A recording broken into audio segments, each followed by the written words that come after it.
चीज़ें हैं जिससे हमको पूरी रेमेडी याद रह सकती है। इसलिए इसकी शुरुआत मैं वहाँ से करूँगा जहाँ पर हम अपने फर्स्ट ईयर में कैल्शियम के बारे में सुनना शुरू करते हैं।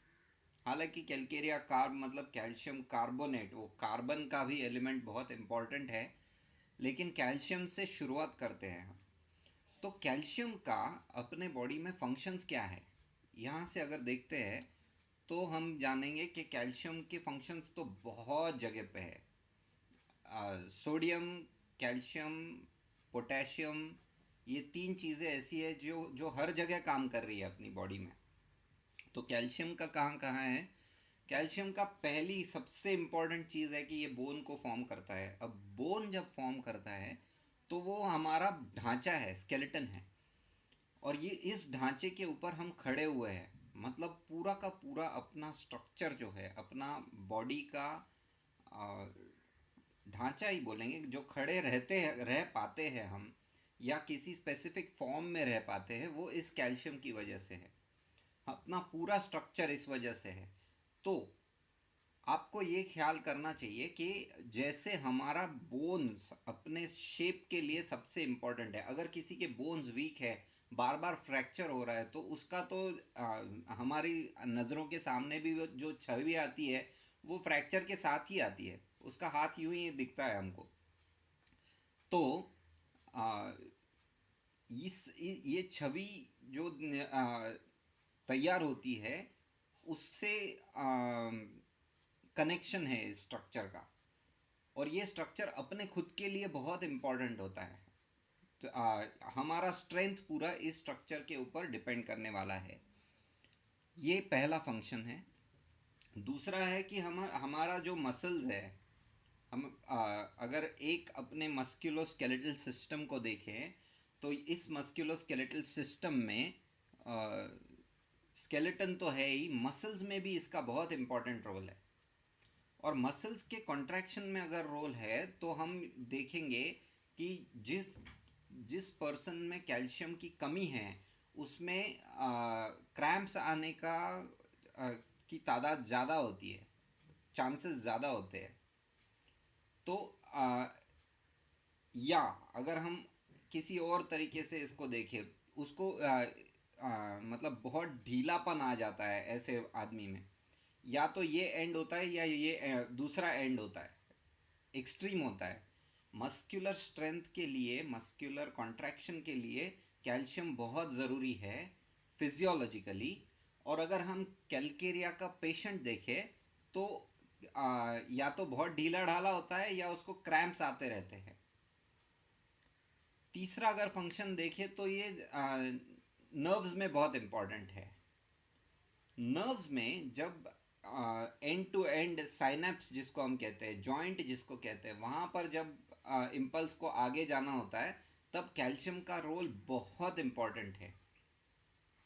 और इस रोल में अगर हम ठीक से समझ पाए, अगर यहाँ पर कुछ स्लो डाउन हो रहा है, कैल्शियम की कमी की वजह से कुछ स्लो डाउन हो रहा है, तो बंदा स्लो दिखेगा हमको, है ना।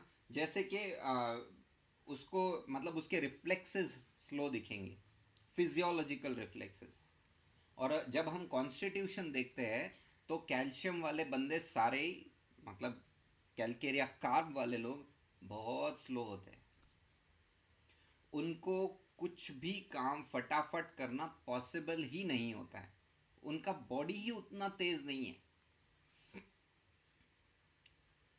अगर ये चीज़ें हम ख्याल में ले ले तो ये कैलकेरिया कार्ब हमारे दिमाग से कभी जाएगा ही नहीं। कि एक तो बहुत ढीला ढाला बंदा है, उसको फ्रैक्चर्स बार बार होते हैं, उसके नर्व इम्पल्स स्लो है, उसको कोई भी काम तेज़ी से करना पॉसिबल ही नहीं है। उसका जो नर्व इम्पल्सेस का दूसरा काम है थिंकिंग, वो थिंकिंग भी बहुत स्लो है। और उस स्लोनेस की वजह से ऐसा लगता है कि वो कंफ्यूज्ड है बंदा, कभी कुछ डिसीजन फटाफट ले ही नहीं पा रहा है। और उसका प्रॉब्लम ये होता है कैलकेरिया कार्ब का कि उसको लगता है यार मैं इतना कंफ्यूज रहता हूँ, इतना स्लो होता हूँ, मुझे काम फटाफट नहीं होता है। बट अगर लोगों को समझ गया कि मैं इतना स्लो हूँ, मैं इतना समझ नहीं पाता हूँ, मैं डिसीजन फटाफट नहीं ले पाता हूँ, तब तो और भी दिक्कत हो जाएगी। तो उसको रूब्रिक है delusion that his confusion will be observed by others. ये इस तरीके से हम कैल्शियम को कभी भूल नहीं पाएंगे। चौथा हमारा रोल है ब्लड क्लॉटिंग में। अब ब्लड में सिर्फ क्लॉटिंग में ही नहीं, इसके काफ़ी सारे ये है, एरिथ्रोपोएसिस में भी इसका रोल है, क्लॉटिंग में भी इसका रोल है, कैल्शियम का रोल है। तो कैल्शियम जब कम होता है तो क्लॉटिंग कम होगा, ब्लीडिंग ज़्यादा होगा। और अगर हम देखें तो सबसे ज़्यादा मेट्रोरेजिया के लिए अगर कोई रेमेडी इंपॉर्टेंट है वो कैलकेरिया कार्ब है। बहुत ब्लीडिंग होते रहता है, होते रहता है, होते रहता है, क्लॉटिंग होता ही नहीं है, इसके लिए कैलकेरिया कार्ब बहुत इंपॉर्टेंट रेमेडी है। पिनोसाइटोसिस एंड एक्सोसाइटोसिस, अब ये थोड़ा हमको समझना चाहिए। पिनोसाइटोसिस और एक्सोसाइटोसिस का मतलब ये है कि हमारे बॉडी में जो भी बनता है, जो भी सिक्रीशंस बनते हैं, वो सेल के अंदर बनते हैं, और सेल के बाहर उनको निकलने के लिए ये प्रोसेस की ज़रूरत होती है। कोई एक छोटे सैक में उनको भर देना और फिर उस सैक को सेल मेम्ब्रेन तक लाकर बाहर छोड़ देना। इस चीज़ को पिनोसाइटोसिस और एक्सोसाइटोसिस के लिए भी कैल्शियम इम्पॉर्टेंट है। तो अगर हम देखें ये प्रोसेस जो है, ये हर एंजाइम, ऑलमोस्ट हर एंजाइम के लिए इम्पॉर्टेंट है, बट हॉर्मोन्स के लिए सबसे ज़्यादा इम्पॉर्टेंट है। और फिर अगर हम समझे कि यार हॉर्मोन्स मतलब पिट्यूटरी, थायराइड, पैनक्रियाज, एड्रिनल्स, जो भी एंडोक्राइन ग्लैंड्स है, वहाँ पर अगर हम देखें तो कैलकेरिया कार्ब का एक्शन बहुत खूबसूरती से दिखता है, बहुत सुंदर दिखता है। आप सोचिए कॉर्टिकोस्टेरॉइड्स जो एड्रिनल ग्लैंड सीक्रेट कर रहा है, उसमें अगर प्रॉब्लम हो जाए तो आदमी मोटा हो जाता है, ज़्यादा अगर स्टेरॉइड्स आ रहे तो। वही तो हम कैलकेरिया में देख रहे हैं। अच्छा, थायराइड में अगर प्रॉब्लम हो जाता है, थायराइड की हार्मोन की कमी हो जाती है, आदमी मोटा हो जाता है, वही तो हम देख रहे हैं कैलकेरिया कार्ब में। इन दोनों का कंट्रोल ऊपर पिट्यूटरी से हो रहा है, वहां पर प्रॉब्लम हो जाए तो यही हो रहा है, मोटा हो रहा है आदमी, या तो पतला हो रहा है या मोटा हो रहा है। और ये कैलकेरिया का सबसे इम्पॉर्टेंट रोल है एंडोक्राइन सिस्टम में, सबसे इम्पॉर्टेंट रोल ये है। मोटापा जब हो जाता है तो मोटापे का डायरेक्ट कनेक्शन डायबिटीज से है। डायबिटीज हो जाता है मोटे लोगों को, ये आपने सुना भी होगा। तो इस चीज़ को भी कैलकेरिया का बहुत अच्छे तरीके से हेल्प करता है। अब अगर आप देखें फाटक की रेपर्टरी को खोलें तो फाटक रेपर्टरी में आपको दिखेगा कि थायराइड डिसफंक्शन के लिए केवल एक रेमेडी दी हुई है और वो है कैलकेरिया कार्ब। इसके अलावा सर्फक्टेंट जो लंग्स के प्लूरा के बीच में होता है, उसके लिए भी, उसमें भी कैल्शियम का बहुत इंपॉर्टेंट रोल है। वहाँ पर भी अगर आप देखें प्लूरल एफ्यूजन में वगैरह, Calcarea carb is a very good remedy. और एल्फिन फेसिस, ये एल्फिन फेसिस जो है विलियम्स सिंड्रोम करके एक डिजीज़ है, उसमें आता है। बट ये हमारे मटीरिया मेडिका में बहुत जगह पर दिया हुआ है। कैसे दिया हुआ है? वो बोलते हैं प्रोमिनेंट फ्रंटल एमिनेंसेस एंड चिन, बाकी पूरा फेस गोलम गोल है या बैठा हुआ है, बट ये तीन बहुत प्रोमिनेंट है। इन्वर्टेड इक्विलैटरल ट्रायंगल वगैरह एलन्स की नोट्स में दिया हुआ है। अगर आप एल्फिन फेसिस को देखें, इमेजेस देखें यदि आप गूगल करके, तो आप देखोगे कि यही चीज़ वहाँ पर है। और इन डिजीजेज में भी Calcarea carb will be a very important remedy. इसी चीज़ को थोड़े अलग एंगल से देखेंगे हम लोग, स्फीयर ऑफ एक्शन देखते हैं तो ऑसियस सिस्टम जो हमने स्केलेटन देखा, वहाँ पर ऑसिफिकेशन हो नहीं रहा है, फॉन्टेनल्स खुले रह जाते हैं, या ग्रोथ नहीं हो पाता है, या बोन स्ट्रांग नहीं होते, तो रिकेट्स टाइप डिजीजेस हो जाते हैं, caries of bones, osteomalacia, osteomyelitis, ये सब होता है। तो ये सारे रोल्स है कैलकेरिया कार्प के। लिम्फेटिक ग्लैंडुलर सिस्टम, एटोनी और हाइपरट्रॉफी। हम सबको पता है कि calcarea baryta are the biggest remedies for scrofula glands जब बड़े हो जाते हैं, सर्वाइकल लिम्फेडिनोपैथी होती है, तो ये दो रेमेडीज बहुत प्रोमिनेंटली आते हैं पेशेंट्स में।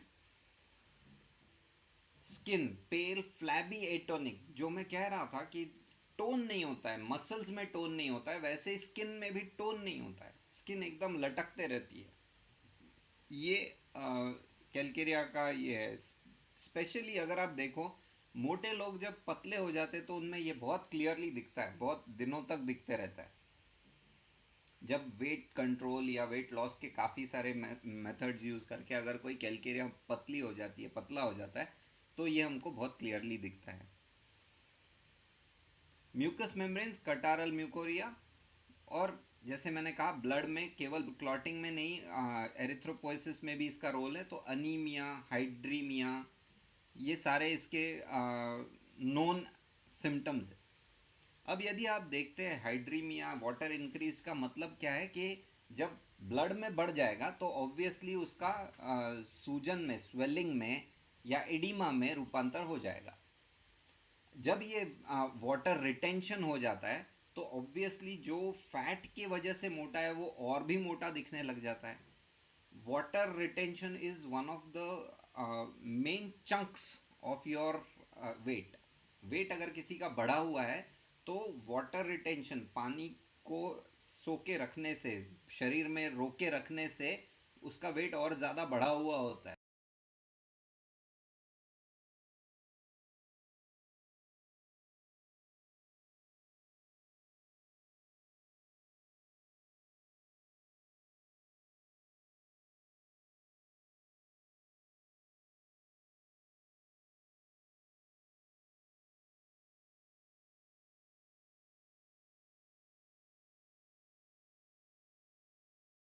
यदि हम ये कम कर पाए तो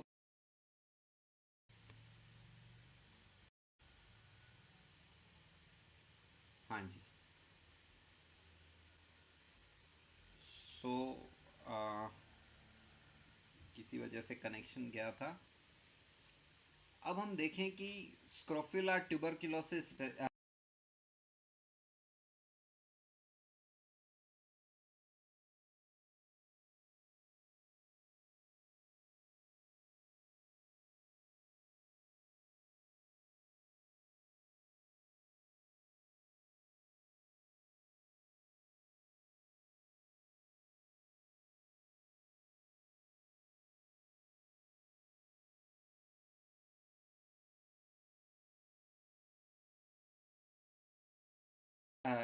और रैचिटिस, ये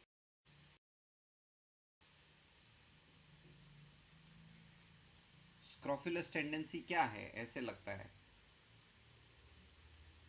तो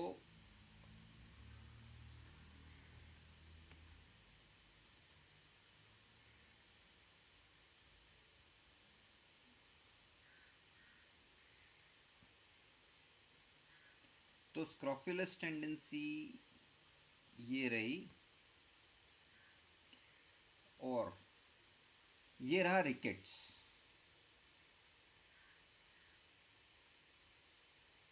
रिकेट्स में हम देखें कि बीच वाला जो है, वो बीच वाला जो सीधे पैर है वो एकदम सही है। जो बो लेग्स है दोनों ही तरह से, वो रिकेट्स वाले हैं।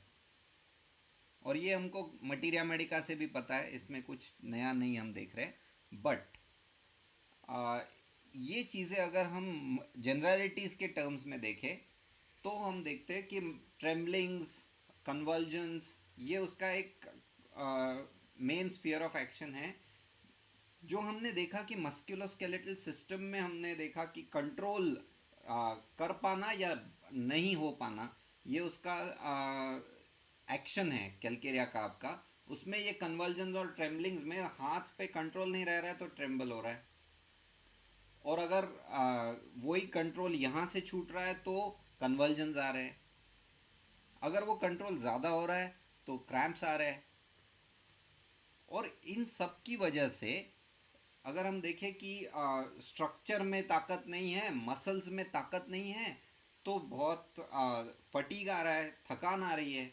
और उस थकान की वजह से इसकी इनएक्टिविटी है। ऊपर से उसको नर्व्स भी स्लो है, तो उसको बहुत मेहनत करनी पड़ती है। कोई भी चीज़ करने में, कोई भी चीज़ समझने में बहुत मेहनत करनी पड़ती है। और ये जो बहुत मेहनत है, इसकी वजह से आप देखेंगे कि कैलकेरिया कार्ब को जाना जाता है एक हार्ड वर्किंग पर्सन के तौर पे। बट इतना हार्ड वर्क करके उसको रिजल्ट इतना ही मिलता है। वो स्मार्ट वर्कर नहीं है, उसको बहुत हार्ड वर्क करना पड़ता है। और वो हार्ड वर्क करते करते करते करते करते वो बीच में थक जाता है, आधे में चीज़ें छोड़ देता है। ये चीज़ आप हमेशा याद रख सकते हो। कैलकेरिया कार्ब के लिए बहुत हार्ड वर्किंग, बट फिर भी पूरा कभी नहीं कर पाता है, बहुत स्लो है। ये उसका टेंडेंसी है। दूसरी चीज़ हमने देखी, हर तरीके से वो बस मोटा होते जा रहा है, मोटा होते जा रहा है, फूलते जा रहा है, फूलते जा रहा है। उस फूलने में हमको हमेशा याद रखना चाहिए कि इस मतलब बहुत ज़्यादा क्वांटिटी है उसके पास, फैट की भी, पानी की भी, हर चीज़ में क्वांटिटी बहुत है, बट क्वालिटी कुछ भी नहीं है। ताकत मसल्स में नहीं है, बट मसल्स दिख रहे हैं फूले हुए, या दिख रहा है कि बहुत चर्बी है उसके ऊपर। तो ओबेसिटी में ये याद रखना कि क्वांटिटी बहुत है, क्वालिटी बहुत कम है। उसमें हाथ भी, अगर आप हाथ मिला लो पेशेंट से, तो भी आपको समझ में आ जाएगा कि ये कैलकेरिया कार्ब है। उसमें आपको कभी बोन्स लगेंगे ही नहीं, पूरे हाथ में बस मोटापा ही मोटापा, चर्बी चर्बी लग रही है। ये बहुत पेक्यूलियर है कैलकेरिया कार्ब के लिए। हड्डी का लगना ही नहीं, बिल्कुल नहीं लग रहा है हड्डियाँ। That is obesity of Calcarea carb. तीसरी चीज़ आप याद रख सकते हो, पर्सपिरेशन। बहुत ज़्यादा पर्सपिरेशन, बहुत ज़्यादा पर्सपिरेशन। और वो पूरा पर्सपिरेशन बहुत खट्टा स्मेल देता है। सारे डिस्चार्जेस खट्टा स्मेल देते हैं उसके, whether it is urine, perspiration, any discharge from anywhere in the body, ear discharge, बहुत खट्टा स्मेल आता है उसका। और ये जो पर्सपिरेशन है, ये पर्सपिरेशन एक चीज़ आपको पता होगी कि पूरे हेड में होता है, बट आप अगर देखोगे कि पीछे ऑक्सीपुट में हो रहा है, तो ये बहुत कैरेक्टरिस्टिक है। आप बिंदास कैलकेरिया दे सकते हो। ये पिट्यूटरी, थायराइड, इंसुलिन, ये तो मैंने बता दिया कनेक्शन। और इसके लिए लिखा गया है, जैसे मैंने बताया कि वो बहुत हार्ड वर्क करता है, बहुत हार्ड वर्क करता है, और उसमें बीच में थक जाता है, छोड़ देता है। इसी तरीके से किसी एलेंस ने शायद लिखा है कि ये जेडेड स्टेट है, थकी हुई स्टेट है, पूरी थकान में गया है पेशेंट, और उसको मेंटली फिजिकली कुछ भी नहीं कर पाता है, क्योंकि वो पहले बहुत हार्ड वर्क कर चुका है। इसके अलावा एब्सेसिस, पॉलिपाई, एग्जॉस्टोसिस, ये उसके कैरेक्टरिस्टिक्स बताए गए हैं। और ये बहुत अचरज वाली चीज़ लगी मुझे कि यहाँ पर बताया गया है कि कैलकेरिया कार्ब को तकलीफ होती है क्योंकि वो पानी में काम करता है या करती है। अब यदि हम देखें कोई और रेमेडी आपको अगर याद आ रही है जिसको पानी में काम करने से तकलीफ होती है, तो वो रेमेडी है। आज मुझे कमेंट्स नहीं दिख रहे समहाउ, एनीवेज।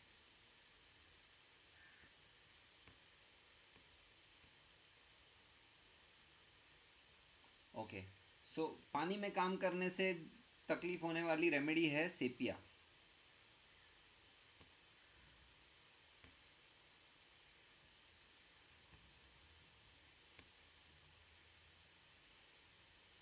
ओके,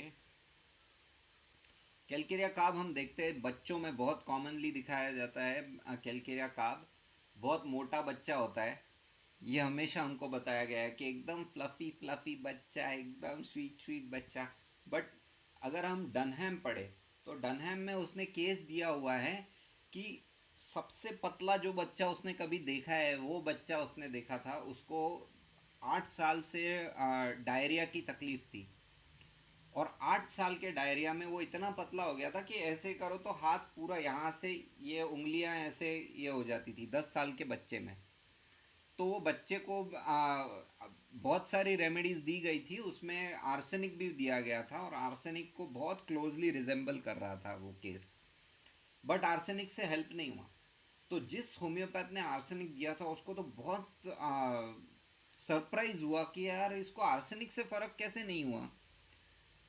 उसके बाद डनहैम ने केस देखा और डनहैम ने बोला कि डायरिया तो ठीक है, उसका कंप्लेंट है, लेकिन बाकी चीज़ें क्या है। और उसके ऊपर से कैलकेरिया काप दिया। एक ही डोज के बाद उस बच्चे में डायरिया तो बंद हो गया, बट 1.5 महीने के अंदर वो पहले जैसा मोटा हेल्दी हट्टा कट्टा हो गया। तो ये जो ओबेसिटी वाला कंसेप्ट है, ये हम थोड़ा ज़्यादा पकड़ के रखते हैं, इसको पकड़ के नहीं रखना चाहिए। इसका एक्सट्रीम ऑपोजिट भी हमारे केसेस में आ सकता है। हेडस्ट्रॉन्ग, सेल्फ विल्ड, बहुत बहुत ऑब्स्टिनेट, बहुत जिद करने वाला जिद्दी बच्चा हमको दिखाया गया है हमेशा। और ये जिद्दीपन हमको लगता है कि उसको बहुत मज़ा आ रहा है करने में। हमको लगता है कि वो बहुत उसका विल बहुत स्ट्रांग है, जैसे यहाँ पर भी लिखा गया है सेल्फ विल्ड। बट यहाँ पर स्टोरी एक्चुअली ये है कि उसको समझ में ही नहीं आ रहा है, उसको पता ही नहीं चल रहा है कि ये क्या है एग्जैक्टली क्या करना चाहिए ये सिचुएशन में, कितना फास्ट हिलना चाहिए, वो हिल ही नहीं पा रहा है। तो उस हमको लगता है कि वो सुन नहीं रहा है अपनी, जैसे वो नहीं तारे ज़मीं पर वो में वो बच्चे को समझ में ही नहीं आ रहा होता है। बट वो समझ में नहीं आ रहा है तो वो हिल नहीं रहा है, तो हमको लगता है कितना स्लो है ये, कितना कुछ समझ नहीं पाता है, ऐसे सब हमको लगता है। But this is the outer story. Inner stories मुझे कुछ समझ में ही नहीं आ रहा है, मैं बहुत कंफ्यूज हूँ, तो मैं हिल नहीं रहा हूँ, मैं क्यों करूँ वो चीज़ जो मुझे समझ में नहीं आ रही है। लेट लर्निंग टू वॉक, क्योंकि उसके बोन्स फटाफट डेवलप नहीं हो रहे। पर्सपिरेशन मैंने बताया, बुक्स में लिखा गया है कि पिलो पूरा गीला हो जाता है। Impaired digestion, defective assimilation and delayed ossification, ये इसे की नोट में लिखा गया है। मोडालिटीज़ हम फिर कभी देखेंगे, आज टाइम कम है अपने पास। आ, थोड़ा हम आज ड्रीम्स देखते हैं। ये सारी चीज़ें जो हमने देखी इसमें मेन मेन चीज़ ये थी कि मैं कंफ्यूज्ड हूँ और मैं वैसे नहीं करूँगा जैसे सब चाहते हैं। बट उस कंफ्यूजन के भी पीछे और कुछ है, और वो यहाँ से हमको ड्रीम्स में से समझ में आएगा। ड्रीम्स फ्राइटफुल ड्रीम्स है, पूरी रात फ्राइटफुल ड्रीम्स है। और अगर हम देखें मुर्दों के ड्रीम्स है, या उसको नींद में सपने में उसको स्मेल आता है कि जैसे कोई मुर्दा पड़ा हुआ है और सड़ रहा है। बट ये सिर्फ एक टिप ऑफ द आइसबर्ग है, ये सिर्फ एक झलक है, ये सिर्फ एक ट्रेलर है। उसका मेन स्टोरी है कि उसको डर बहुत लगता है। और ये डर किस चीज़ का है? ये डर ऑलमोस्ट हर चीज़ से। आपको, मुझे तो पहली बार जब मैंने देखा बहुत आश्चर्य हुआ था कि fear of everything that the child sees, ऐसा एक रूब्रिक है। हर चीज़ जो वो देखता है उससे डर लगता है। वो लैपटॉप देख ले उसको डर लगता है, वो मोबाइल देख ले उसको डर लगता है, वो टीवी देख ले, वो कोई गाड़ी देख ले, रास्ते से जा रहा है किसी आदमी को देख ले, उसको डर लगता है, हर चीज़ से डर लगता है। और इतना डरने वाला इंसान जब, और ऊपर से मेरे रिफ्लेक्सेस स्लो है, इतना मुझे हर चीज़ से डर लगता है और मैं रिएक्ट भी नहीं कर पाता हूँ। आप सोचिए, स्ट्रेमोनियम को बहुत डर लगता है, लेकिन कम से कम वो भाग सकता है, वो कुछ तो कर सकता है। बेलाडोना को बहुत डर लगता है, लेकिन वो रिएक्ट कर सकता है, उसको गुस्सा आता है वो फाड़ देता है, वो कुछ कर देता है। सबसे ज़्यादा डरने वाले रेमेडीज़ जो है उसमें से कैलकेरिया कार्ब का नंबर मुझे लगता है टॉप में आएगा। हालांकि स्ट्रेमोनियम का इंटेंसिटी बहुत है, लेकिन इन बीच बीच में बिना डर वाला भी फेज है, उसको बीच में गैप है, थोड़ा ब्रीदिंग स्पेस है। यहाँ पर उसको ब्रीदिंग स्पेस ही नहीं है, वो यहाँ से उठ के कहीं जाएगा, उसको उस चीज़ का डर लग जाएगा, फिर कहीं जाएगा, उसको वहाँ चीज़ का डर लग जाएगा। बहुत डरपोक रेमेडी है। और ये डर के साथ जो कन्फ्यूजन आ जाता है उसकी वजह से और डर बढ़ जाता है, और वो बहुत अजीब केमिकल बन जाता है, अजीब रसायन बन जाता है। इस पूरे डर वाले सिचुएशन में उसको अगर किसी चीज़ का सहारा है, किसी चीज़ से राहत मिलती है, तो वो है कि मेरे साथ कोई है, मेरे साथ कोई रहो, मेरे साथ कोई रहो। ये जो है कि सपोर्ट चाहिए, ये सबसे इम्पॉर्टेंट है। ये स्ट्रेमोनियम, बेलाडोना, इन सारे रेमेडीज़ में आपको नहीं मिलेगा। मुझे सपोर्ट चाहिए, मुझे पकड़ के रखो, मुझे पास में लो, बस मुझे सेफ लगना चाहिए। मुझे सहलाओ तो मुझे सेफ लगेगा। ये great desire to be mesmerised है। लेकिन ये जो सपोर्ट है, ये जो सहलाना है, ये मुझे मेरे स्पेसिफिक लोगों से ही चाहिए, ये मेरी स्पेसिफिक चीज़ों से ही चाहिए। लोगों को ऐसे, वो कैलकेरिया के बच्चों को ऐसे लगता है कि मेरा वाला कवरिंग, मेरा वाला रज़ाई, मेरा वाला ब्लैंकेट अगर मुझे मिल जाए तो ही मुझे नींद आती है, वरना नींद नहीं आती। वो उसमें सेफ लगता है, उसमें बहुत अच्छा लगता है, कोजी लगता है। बाकी कवरिंग्स में, बाकी ब्लैंकेट्स में वार्मथ है, बट वो वार्मथ से मेरा इनफ नहीं है। मुझे वो सेफ्टी चाहिए, मुझे वो कोजीनेस चाहिए, जो मेरा कंफर्ट जोन है वो चाहिए। बाकी सब चीज़ों से एवर्जन है, वैसे ही बाकी सब लोगों से एवर्जन है। तो यहाँ पर रिपग्नेंस, एवर्जन टू मोस्ट पर्सन्स ऐसे दिया गया है। डिसइंक्लिनेशन, ये हमने देखा, बहुत थका हुआ है तो उसको काम नहीं करने की इच्छा होती है। और ये भी देखा कि बहुत सारी चीज़ें करता है बट आधी में छोड़ देता है, क्योंकि बहुत टाइम लगता है उसको करने में। ओके, जो उसके डर है उसमें ये सबसे बड़ा डर है कि मेरा कन्फ्यूजन लोगों को समझ में आ जाएगा, और अगर समझ में आ गया तो वो कुछ भी फिर उसका फ़ायदा ले लेंगे। यहाँ पर सिर्फ कन्फ्यूजन समझ में ही नहीं आ जाएगा, मेरे कन्फ्यूजन की वजह से मैं पूरा पागल हो जाऊंगा। ये भी बहुत बड़ा डर है कैलकेरिया को। इस कन्फ्यूजन की वजह से वो बात करते करते कोई और ही वर्ड यूज़ कर देता है जिसका मतलब कुछ और ही निकल जाता है, और उसकी वजह से बहुत जोक्स हो जाते हैं। तो ये जो जोक्स बनते हैं, इसकी वजह से भी वो कन्फ्यूजन नज़र आ जाएगा लोगों को। इस वजह से भी और प्रॉब्लम है, जो नर्वस स्लोनेस है उसकी वजह से वर्ड्स रिप्लेस हो रहे हैं। तो ये सारी चीज़ें कैलकेरिया में बहुत इंपॉर्टेंट हो जाती है। इसके अलावा एलिमेंट्स फ्रॉम, ये सारी चीज़ें हैं जो वेक्सेशन, फ्राइट, बैड न्यूज़। बट ये कन्फ्यूजन और फियर ऑफ लूजिंग रीज़न, ये बहुत इंपॉर्टेंट पार्ट है कैलकेरिया का। ओके, ड्रग पिक्चर में हमने ऑलमोस्ट सारी चीज़ें देख ली। एक चीज़ जो कन्फ्यूजन की वजह से आ रही है वो ये है कि अगर लोगों को कन्फ्यूजन समझ में आ गया तो वो हंसेंगे मेरे ऊपर। ये बहुत क्लोज ले आता है इस रेमेडी को बराइटा काब से। बराइटा काब का रूब्रिक है delusion he'll be a laughing stock, वो सब उसके ऊपर हंसेंगे। उसी कैटेगरी में, उस रूब्रिक में calcarea carb, calcarea phos add किए गए हैं बाद में।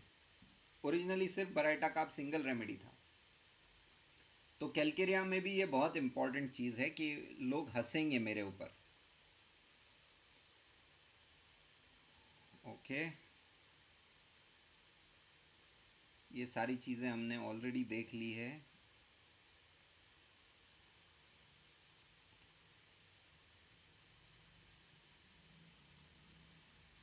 नेचर कैसा है कैलकेरिया का एज अ रेमेडी, उसको हर चीज़ में प्रोटेक्शन चाहिए, और प्रोटेक्शन के साथ स्टेबिलिटी और ऑर्गेनाइजेशन चाहिए।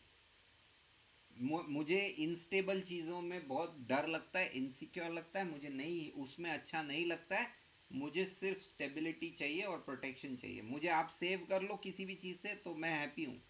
फिर मैं काम करता रहूँगा। इसकी वजह से जब उसको पता है कि मैं कंफ्यूज हूँ, मैं स्लो हूँ, मैं कर नहीं पा रहा हूँ, काम पूरा नहीं कर पाता हूँ, तो एम्बिशन भी नहीं होता है उसको। कोई चीज़ में मुझे ये बड़ा चीज़ करना है, वो बड़ा चीज़ करना है, वो बोलता है ठीक है ना यार, जितना मुझे काम दो मैं उतना कर देता हूँ, वो ठीक से कर पाऊँ बहुत है मेरे लिए। ये इसके एग्जैक्ट ऑपोजिट पिक्चर है कि बहुत रिस्पॉन्सिबल भी फील करते हैं वो। अगर मुझे काम दिया गया है तो मैं रिस्पॉन्सिबल हूँ, मैं इसको पूरा करूँगा ही। ऑलमोस्ट औरम के साथ उसको कंपेयर किया गया है, बट औरम का रिस्पॉन्सिबिलिटी बहुत बड़ा होता है और वो खुद से लेता भी है और पूरा भी करता है। यहाँ पर वो छोटी छोटी चीज़ों के लिए खुद को रिस्पॉन्सिबल मानता है, उसको कभी कर पाता है कभी नहीं कर पाता है, तो उसको वो फीलिंग अचीवमेंट का, सेटिस्फैक्शन का नहीं मिल पाता है। Practical and economical. ओके, ये मैंने कहा कि वो बहुत छोटी छोटी चीज़ों में रिस्पॉन्सिबिलिटी लेता है और उसको ये समझ में भी नहीं आता है कि ये तो छोटी चीज़ है, इसमें क्या रिस्पॉन्सिबिलिटी लेना है। इसको बस अगर मैं मतलब इसको रिस्पॉन्सिबिलिटी नहीं भी मानूँ तो भी चलेगा, ये उसको ख्याल में नहीं आता है। ओके, एग्जॉशन और ओवर एग्जर्शन ये सब बता दिया मैंने।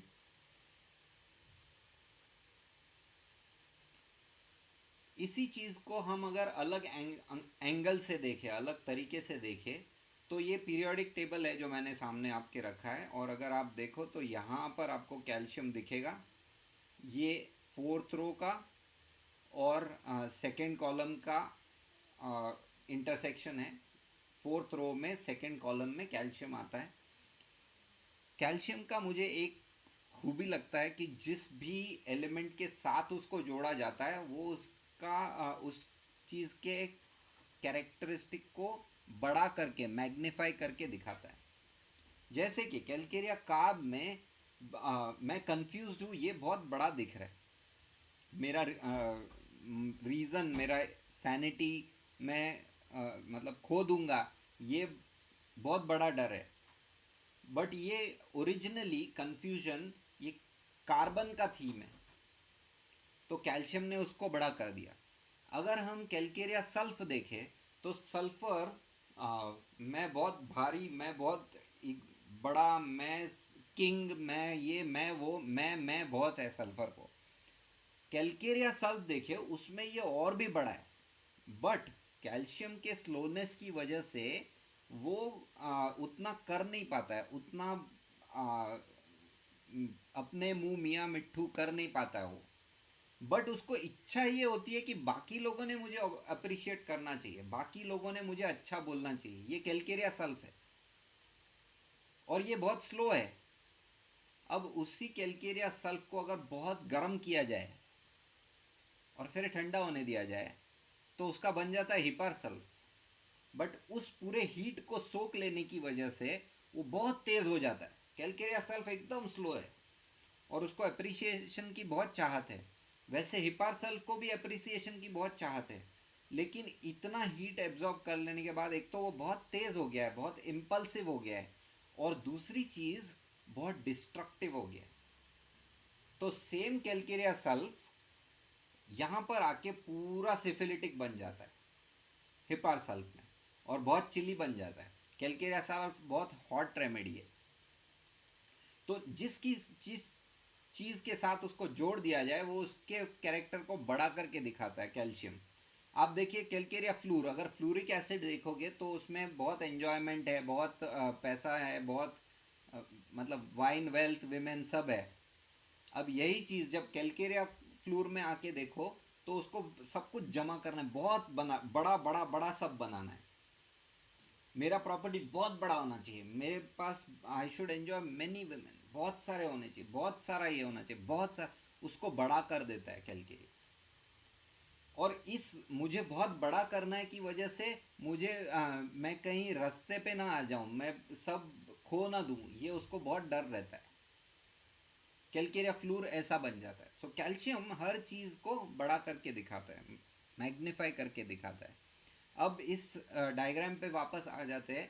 फोर्थ रो में कैल्शियम फोर्थ रो में है। फोर्थ रो में सेफ्टी, सिक्योरिटी, पैसा, मेरा काम, मेरा ड्यूटी, ये बहुत इंपॉर्टेंट है। तो जैसे मैंने कहा कैल्शियम क्या करेगा, मुझे जो काम दिया गया है वो मैं ठीक से करूँगा, बस मुझे बहुत बड़ा कुछ नहीं बनाना है। कैलकेरिया कार्ब की बात कर रहा हूँ। कैलकेरिया फ्लूर को बड़ा बनाना है, वो अलग थीम है, फ्लोरीन का थीम उसमें आ गया। तो ये सेफ्टी, सिक्योरिटी, ड्यूटी, स्टैमिना, ये बहुत बड़ा थीम है फोर्थ रो का। और उसमें सेकंड कॉलम मतलब लोग मुझे कैसे देखते हैं, दूसरा मुझे कैसा देखता है, सेकंड कॉलम दूसरा मुझे कैसे देखता है, ऐसे याद रख सकते हो आप। That is what calcium is. इस कैल्शियम को कुछ और टिप्स भी मैं दूंगा। इस कैल्शियम को हम अगर यूं देखें कि हर चीज़ में उसको डर लग रहा है और वहाँ पर सेफ्टी चाहिए उसको, और उसके लिए मैं केपेबल इनफ नहीं हूँ, मुझे किसी का सहारा चाहिए, मुझे किसी का सपोर्ट चाहिए। ये कैल्शियम का थीम है, और ये यहाँ से भी वही आता है, सोर्स लैंग्वेज से भी वही थीम हम पाते हैं। इसके अलावा आज के लिए मैं कुछ टिप्स लाया हूँ। टिप्स ये है कि अगर किसी बच्चे को डायरिया हुआ था और उस डायरिया के बाद टेनेस्मस यानी कि उसको स्ट्रेन करना पड़ता है, उसको पेन होता है मोशन पास करते वक्त, तो उस केस में आप कैलकेरिया के लिए सोच सकते हो। इसके अलावा जो हमको पता है कि भाई कॉन्स्टिपेशन, जब कॉन्स्टिपेटेड रहता है तो कैलकेरिया का आदमी या बच्चा बहुत हैप्पी रहता है। उसी तरह अगर कॉन्स्टिपेशन में हमने किसी को सल्फर या नक्सोमी का दिया हुआ है, उसने काम किया और फिर रुक गया काम करना, तो कैलकेरिया कार्ब के लिए सोचना चाहिए। अगर नवजात शिशु में अगर कॉन्स्टिपेशन है तो कैलकेरिया कार्ब सोचना चाहिए। More importantly precancerous hypothyroids, Hahnemann बोलता है, हैनेमन्स ग्रेट एंटीसोरिक, जहाँ पर ये प्री कैंसरस हाइपोथायरॉयड है वहाँ पर हमने सोचना चाहिए कैलकेरिया कार्ब के लिए। क्लॉटिंग टाइम इंक्रीज, ये मैंने आपको बताया था, इस वजह से मेट्रोरेजिया भी होता है, ये भी बताया था। और एल्डरली, बूढ़े लोगों में इसको ज़्यादा फ्रीक्वेंटली रिपीट नहीं करना चाहिए, ये एक टिप है। जबकि बच्चों में बोरलैंड कहता है कि एक डोज दे के नहीं रुकना चाहिए, इसको बार बार रिपीट करना चाहिए। पहले बोरलैंड खुद इसको एक डोज दे के रुक जाता था, 6-6 महीने रुक जाता था, बट फिर उसको पता चला कि नहीं, बच्चों में इसको फटाफट रिपीट करते रहो तो जल्दी रिकवरी हो जाती है। ये था कैलकेरिया कार्ब आज के लिए। इसके साथ मैं आपको रिक्वेस्ट करूँगा कि हमारा नॉर्थ इंडियंस के लिए, हिंदी स्पीकिंग ऑडियंस के लिए ग्रुप बना पड़ा है, व्हाट्सएप का ग्रुप है जिसको आप ज्वाइन कर सकते हो। ख़ास हिंदी में कुछ अगर आपको डिस्कस करना है, कुछ अगर सीखना है, जहाँ पर हमारे टीचर्स भी ग्रुप में मौजूद है, आप वो ग्रुप को ज्वाइन कर सकते हो। यहाँ पर हमारे दोस्त लिंक भी पोस्ट कर देंगे उसका, वो ग्रुप का, आप वो ग्रुप ज्वाइन कर सकते हो। एक और मिनट आपको यदि ओके, तो इसके अलावा अभी हम नज़दीकी फ्यूचर में मुझे लगता है 2-3 दिनों में हम आ रहे हैं स्किन के ऊपर एक सेमिनार लेकर, जो है डॉक्टर बैनर्जी से, डॉक्टर सप्तर्षि बैनर्जी बात करने वाले हैं। तो आप उसको भी अटेंड कर सकते हो, रजिस्टर कर सकते हो, हमारे हिंदी मटीरिया मेडिका के ग्रुप को ज्वाइन कर सकते हो। और हम एक प्रोग्राम अभी चल रहा है, हर वीक में एक बार डॉक्टर देवांग शाह ले रहे हैं पोलैरिटी एनालिसिस के ऊपर। उसका एक सेशन हो चुका है, बट वो उसका आपको रिकॉर्डिंग मिल जाएगा, और 3 सेशंस बचे हुए हैं तो वो भी आप अटेंड कर सकते हो रजिस्टर करके। उसका हाईलाइट ये है कि आखिरी सेशन में या थर्ड सेशन में डॉक्टर हाइनर फ्राई खुद आने वाले हैं, जो कि जनक है इस पोलैरिटी एनालिसिस के मेथड के।